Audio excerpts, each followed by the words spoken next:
閱讀城市，葉詠詩。呢半個小時都會有呢個環節出現嘅，叫做生活就是設計啦。今日請嚟兩位嘅設計師呢，佢哋從事嘅嗰個範疇呢，我真係孤陋寡聞啦，第一次聽喎，咁都好啊，請佢哋嚟介紹一下 Sticky Line 嘅創辦人同埋紙藝設計師阿松同埋阿 Mike，你好啊，兩位。大家好，大家好。嗱，咁啊，首先講下咩叫紙藝設計先啦。嗱，剪紙我就知道啦，或者用唔同嘅紙係做藝術品都有。咁但係紙藝設計其實係咩嚟嘅呢？邊位可以同我哋分享下呢？其實我哋Sticky Line 啦，就由2011年開始啦，咁就嘗試我哋用紙去做好多唔同嘅創作啦。慢慢開始由可能係一個紙頭盔、建築物嘅頭盔開始，做到慢慢啲大型少少嘅創作，甚至係有一個創作係去到10幾米高咁樣嘅一個大型嘅紙嘅創作。咁當中係嘗試想用呢個創作去表達一啲 message 啦，或者帶一啲故事俾大家啦。咁點解紙咁吸引呢？阿松可以講下。係啊，因為我哋兩個我哋畢業之後咧，都從事嘅工作咧，都同紙做一啲包裝啊，做啲紙嘅模型咧，都好有關係咁樣啦。咁好多朋友都會問我哋啦，如果你哋咁中意用紙，你哋細個係咪好識得摺紙噶？咁原來我哋翻歐咧，我哋兩個咧其實都唔係好熟摺紙嘅。咁我哋就好似係用紙砌一啲立體嘅模型咁樣去做啦。咁然之後我哋都發覺咧，紙其實嗰個可塑性好高啊。同埋咧，我哋都好開心用紙嘅時候咧，可以好快將腦裏邊嘅諗法咧，然後呈現到個立體出嚟，然後就再去做一啲變化咯。咦，咁啊兩位就結緣都好早啦嚇，就已經開始變做一個組合啦。我咁樣去形容啦。咁但係在此之前，你哋兩位認唔認識嘅咧嚇？點樣結緣嘅啦？你哋我哋係大學同學嚟嘅，咁我哋一齊嗰陣時讀產品設計啦，咁所以對立體啊，對一啲結構其實都有興趣。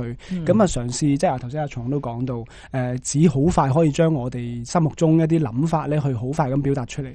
咁我哋其實都幾中意玩落去，即係原來我哋諗到啲嘢幾日就可以將佢變到好大嚿。咁呢樣嘢我哋幾中意咯。在學時期我哋都有啲合作啲 project 嘅，但係都嗰陣時冇諗過咁長遠，將來會一做咗就都10幾年嘅拍檔都冇諗過。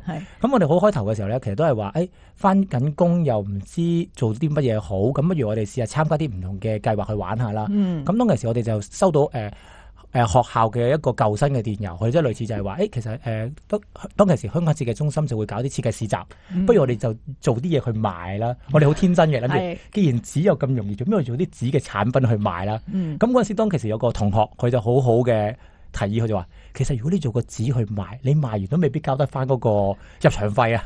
咁不如你哋做啲自己中意做嘅嘢去試下，同大家一齊玩下啦。咁就開始咗頭先阿 Michael 講嘅第一個嗰個紙頭盔嘅 project 咯，就到而家啦。咁所以亦都係解釋咗點解即係同香港設計中心會有一個淵源啦，就由嗰度開始嘅。咁但係擺完市集啦，咁啊做完紙頭盔啦，咁啊都嘗試過，咁啊照計就應該咁就完結噶啦。咁但係唔係，之後你哋又繼續落去，咁其實個歷程係點嘅咧？之後當其時都好得意噶，即係我哋叫做第一個 project 做完咗之後啦，嗰陣時仲係做完咗啦，好開心啊，同好多唔同嘅朋友一齊傾偈啊，個 project 點樣，個諗法點樣嚟啊，將來又可以點樣發展落去啊，講完啦，跟住翻到屋企咧，當其時我哋用Facebook 嗰陣時咧就好得意，好老土嘅，我哋係不如同啲人影完啲相，我哋又每一日都 upload 啲相上同大家分享啦。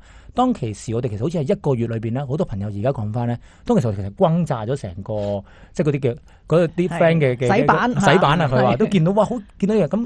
多咗好多朋友知道我哋，原來我哋做嘅嘢係做呢樣嘢幾好玩，佢哋開始諗啦。如果同我哋本身嘅專業夾又會有啲咩產生咗出嚟咧？咁有朋友可能邀請我哋做一啲小型嘅演唱會啦。咁嗰陣時就有幸可能又會黃燕詩佢有個 project 都想做，就喺個紅館上面演出。咁第一個即係同大眾去見得到一個比較記得嘅一個 project。咁有朋友見到你做完一套衫嘅時候，可唔可以做一個櫥窗啊？做完一個櫥窗就可唔可以做一個商場啊？做個商場可唔可以做件產品啊？慢慢就一步一步行到而家咯。咁所以紙藝設計咧就係話紙作為一個媒介，但係其實係千變萬化，係成為乜嘢都可以嘅嚇。咁亦都係牽涉入設計嗰個元素啦。咁而家你哋兩位可唔可以話係全職係投入做呢樣嘢嘅咧？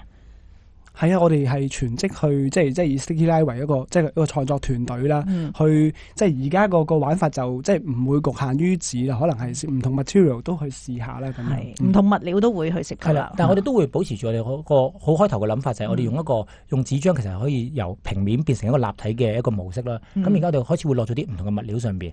咁近呢幾年我哋就會開始落咗去金屬嘅雕塑上面啦。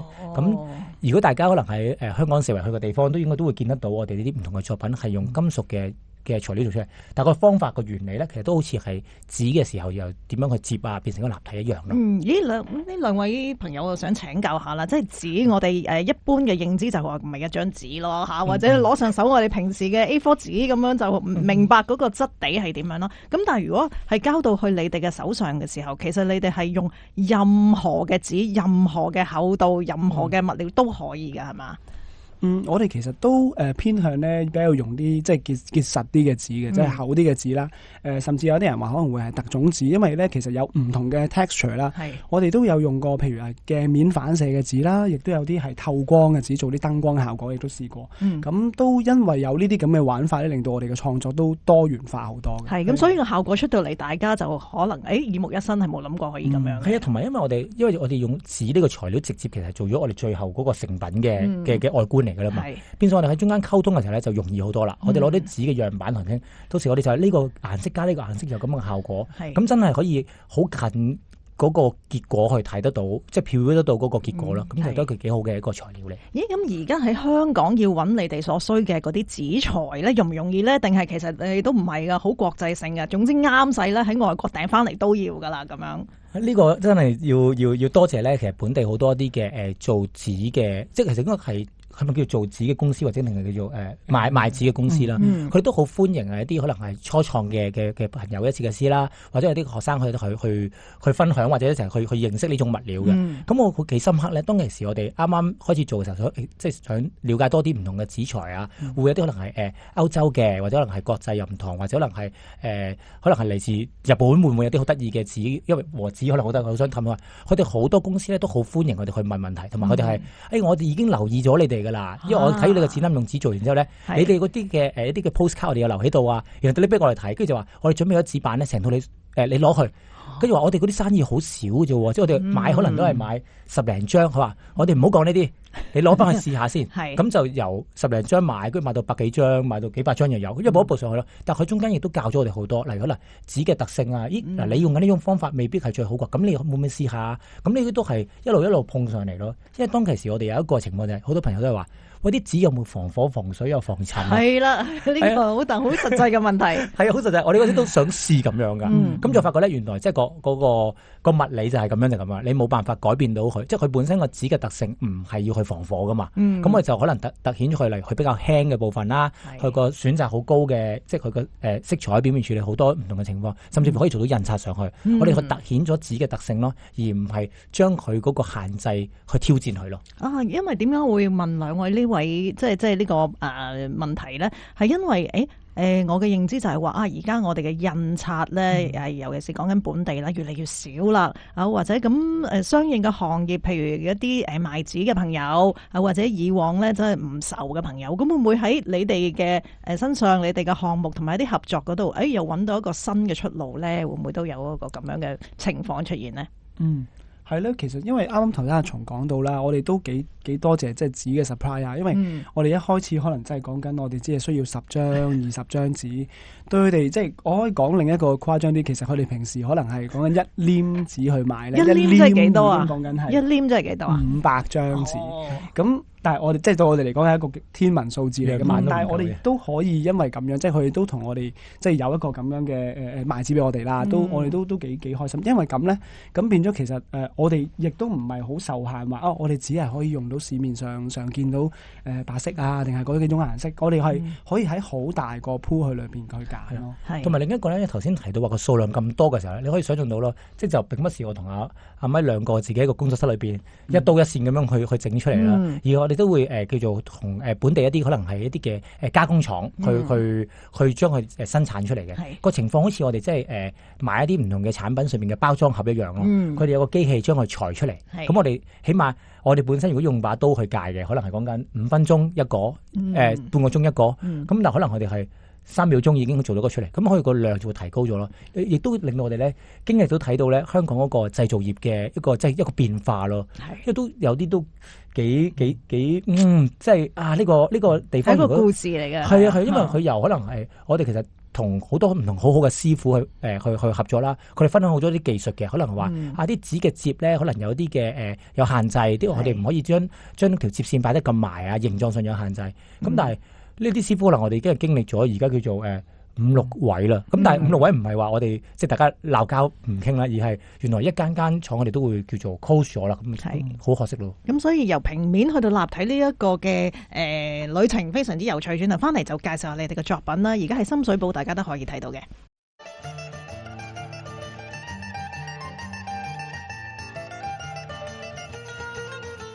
閱讀城市，葉詠詩。今集嘅生活就是設計，請嚟2位嘉賓啦，同我哋分享下紙藝設計嘅可能性嘅。Sticky Line 嘅創辦人亦都係紙藝設計師，就有阿聰同埋 Michael 啦。Hello， 兩位好啊。Hello。咁啊頭先就講咗點解與紙結緣啦？你哋個歷程都非常之有趣。咁而家喺呢個深水埗 DX 嘅設計館啦，咁啊當然就有你哋好大型嘅一個作品喎，幾層樓高嘅喎。咁啊又講下啦，點解又會同翻香港設計中心呢個地標結到緣咧？又其實都係喺上年一個時期去見到設計中心我哋有一個叫做一個 open call 嘅 proposal 嘅一個即係公開招募啦。係啦，公開招募啦。咁其實佢嚟緊即係今年上年年尾佢會開館個計劃就係咁，亦都希望可能一啲香港嘅創作團隊啦，可能喺一啲唔同嘅位置有一啲嘅作品可以呈現到出嚟，係連貫到設計館佢哋個理念啦，加埋同埋可能係亦都可以講到香港設計嗰個生態嘅情況咯。係咁，所以你哋就入呢一個proposal 啦，係嘛？就終於就揀咗你哋嘅作品咯。咁介紹下你哋嘅作品叫咩名先啊 ，Michael？我哋嘅作品叫變形記嘅中文，咁即係當然啦，即係好直接嘅去諗就係話，其實我哋做一個變色龍，其實佢係一個好容易去變化外觀嘅一個動物啦。咁亦都係想寓意設計師其實有好多唔同嘅面貌嘅。咁所以就用咗呢個變形記係一個紙嘅大型嘅裝置，係咪可以咁樣講啦？係可以咁講。幾多層樓高咧？呢一個嘅作品，佢橫跨3層樓高。哇！咁就超巨型噶咯，叫做嚇。咁嗱喺呢個概念形成嘅時候，到真係製作出到嚟啦，中間嘅過程係點㗎？好開頭嘅時候咧，我哋一齊去睇嘅時候，我究竟呈現一件乜嘢嘅作品喺設計館嘅係會最好嘅咧？咁我先都有諗過，既然啲設計館佢係一個地方，佢唔係講緊話淨係推緊一位設計師、兩位設計師，而係一個平台去聯繫咁多個香港設計師嘅時候，咁我哋個作品可唔可以做到一個咁樣嘅作用咧？咁我哋希望可能可以外觀上佢可能見到一個巨型嘅變色龍，但係你可唔可以有一個機會，可能邀請到唔同嘅設計單位過嚟一齊去做一啲嘅合作喺上面呈現到出嚟咧？咁我希望就透過變色龍係會變色嘅特性啦，咁我哋就加咗呢個叫做投影嘅方法啦，咁就邀請可能一啲叫做視像啊，或者一啲唔同嘅創作團隊喺上面做一啲嘅投影嘅一個效果喺上面咯。有冇啲例子啊？譬如同嗰啲咩單位 crossover 一齊合作玩呢？係啊，好啊！我哋咧叫做而家叫做啱啱喺而家呢個期間，呢個禮拜期間啦，我哋就叫做第2段嘅投影效果就投射咗上去啦。咁我哋第一段咧啱啱開館嗰陣時咧，我哋係邀請咗本地一個叫做 creative創意嘅攝影團隊，咁咧亦都係藝術家嘅背景啦。跟住佢哋咧就係做咗一個關於深水埗一啲布嘅材料啦，同埋深水埗嗰個街景啊嗰樣嘢嘅時候，就做咗一個叫做微觀少少嘅一個影像投射啦。咁中間仲有一啲嘅聲音係關於喺深水埗裏面收集嘅，咁一齊去做。咁第2段咧，我哋都邀請咗頭先我叫 The Light Particles。咁所以就投射咗喺一條變色龍嗰度啦。冇錯，將呢啲效果就呈現咗喺個龍身嗰度啦。係啦。咁第2段我哋亦都邀請咗一個本地嘅一個水彩嘅一個藝術家啦，阿趙二玲。咁我哋就將咧佢本身咧做一個好多深水埗 community 嘅項目嘅，佢就會邀請可能呢啲唔同嘅街坊或者朋友咧一齊去深水埗區裏邊做寫生，去認識下當地啲舊嘅建築啊，或者啲嘅城市嘅生態啊咁樣嘅。咁我哋今次邀請好榮幸啦，佢又叫一齊去玩，就係將一個深水埗佢用水彩處理咗嘅一個實景，然之後變成一個抽象化，將佢一個方形化咗佢，然後又抽象嘅嘅過程去展示佢出嚟咯。嗱，咁啊又問翻阿 Michael 啊，頭先就講話，用變色龍嚇就為呢個變形記嘅主題啦。咁你就話，都其實好切合香港嘅唔同界別嘅設計師。點解咁講咧？香港嘅設計師點解係變色龍咧？首先即係可能即係未必大家都會知道啦。其實設計都有分好多個唔同嘅專門嘅嘛，例如係平面設計啦，講緊視覺嘅，講緊我哋自己產品設計啦，甚至係室內設計。咁其實有好多唔同嘅界別，咁變咗喺呢個 DX 設計館裏邊，其實講緊係包羅晒咁多個範疇嘅。咁所以我相信即係呢一個唔同嘅面貌，其實可能呈現緊唔同專業出嚟嘅。咁亦都係講緊大家嘅互相嘅聯繫啦。我哋正如我哋頭先嗰個 projection mapping 嘅一個 project， 係想唔同嘅設計師都可以合作一齊，可以做一啲嘢出嚟俾大家睇到。我會以為係香港嘅設計師即係似變色龍，係因為佢真係因應唔同嘅環境係多變嘅，都可以適應到嘅，係咪？其實呢個都係特質嚟嘅。呢個係特質嚟㗎，即係好似可能係用少少例子咧。以前可能做設計師會同一啲工廠個聯繫要好多，咁我到而家啲科技啊、資訊嘅嘢又改變嘅時候咧，可能而家我哋可能又要同 program 啊、AI 又會有啲轉變，甚至乎可能已經設計師唔係單一個個體啦，可能係要全部一 team 人，我哋一齊去做一件事情，用唔同嘅單位一齊去配合，亦都要少少係改變自身一個本身嘅形態，然後再去面對將來嘅挑戰咯。係咁啊，當然啦，由即日啦去到5月尾咧，大家都可以去到啲設計館啦，深水埗呢一個嶄新嘅關於設計嚇同香港有關係嘅地標嗰度欣賞到兩位嘅作品啦。咁嗱，都再想問下兩位啦。咁亦都係因為你哋嘅作品有機會咧去到外國唔同嘅地方交流喎嚇。咁啊，當時嘅經驗係點咧？講其中一個地方先啦。你哋去過唔同地方嘅，我知道啊。我哋講深刻少少啊！當其時我哋喺設計中心嗰邊咧，佢有個 program 我哋參與咗叫做YDTA， 咁就係有一個機會就可以去到丹麥嗰邊做一個實習生啦。咁就去一個視覺設計師Henrik Biskup 嗰個 studio 裏邊去，係啦，個工作室裏邊去做嘅。咁就跟埋佢又帶咗我哋去法國啊，同埋丹麥嘅一個 fashion show 度都有份參與咯。係，咦？咁啊呢一個經驗帶到俾阿 Michael 啲咩咧嚇？呢個經驗其實咧，即係阿松去到之後咧，其實翻嚟咧都分享咗好多一啲其實可能係牽涉到一啲國際一啲藝術嘅視野帶俾我哋咧，點樣去營運一個創意嘅 studio 啦。即係我諗呢樣嘢都係好多可以吸收到，亦都我哋都即係嘗試將佢運用喺我哋自己嘅 studio 嘅上邊咯。例如係啲咩咧？嗱，因為大家可能對於做創意工業嘅人咧，好有幻想噶嘛。係咪大家中意瞓到幾點就幾點啊？飲杯咖啡先，或者係冇靈感今日唔做嘢，係咪咁樣咧？咁浪漫嘅咧，我哋想象呢個有個畫面咧，係真係好到而家都好深刻嘅。因為阿 Henrik 係一個都算係幾都叫一個北歐明星級嘅設計師啦。咁有一晚我哋大家，因為佢嗰晚就舉行咗一個類似一個 party 嘅 presentation， 即係一個做完咗嗰個時候，點知佢突然間翻嚟喺度掃地，咁其同事都走晒，咁有個對話傾偈啦。跟住因為我又都好中意八卦下，我話一齊幫手啦。咁我臨尾咁雖然佢 thank you 話大家飲啖嘢傾下偈啦。跟住我就話其實你咁多 project， 你點樣去平衡翻？有啲好似好犀利，有啲好似比較悶啲，你點樣平衡？佢話其實我咪同你一樣咯。有一啲我哋要營運個工作室嘅，咁我都會照樣接。咁可能大家未必見得到好多，但係有啲一有機會，有啲好好發揮到創意嘅地方咧，就會全力去做。咁我都係將呢個理念帶翻咗我哋去工作室去咯。咁變相就可以令到我哋真係可以叫做一直叫做營運到落去咯。咦，咁就明白啦嚇。咁我相信你哋嚟緊將來咧都會繼續朝呢個方向啦，係嘛？有冇啲咩新嘅發展或者大計係諗緊嘅咧？嚟緊啊，有冇得透露下咧嚇？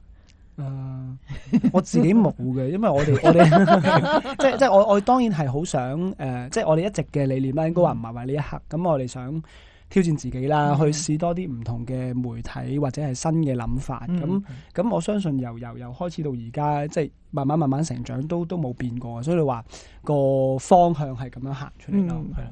咁應該我哋估應該啲 project 都會越做越大型嘅。大型唔係話即係唔係淨係話個資源大型啦，而係涉及個範圍會廣嘅，可能會多啲唔同嘅團隊一齊去合作啦。咁可能試嘅材料或者 media 亦都會多啲啦。咁呢都係我哋希望將來繼續發展，同埋就係希望可能唔知幾十年後之後聽到你突然間揾到呢個節目嘅時候，聽到我哋講呢啲嘢時候，原來我哋繼續仲係營運緊嘅，咁就好好啦，係啦。我落一個時間網喺呢度啊。咁我多謝晒今日兩位嘅分享，thank you。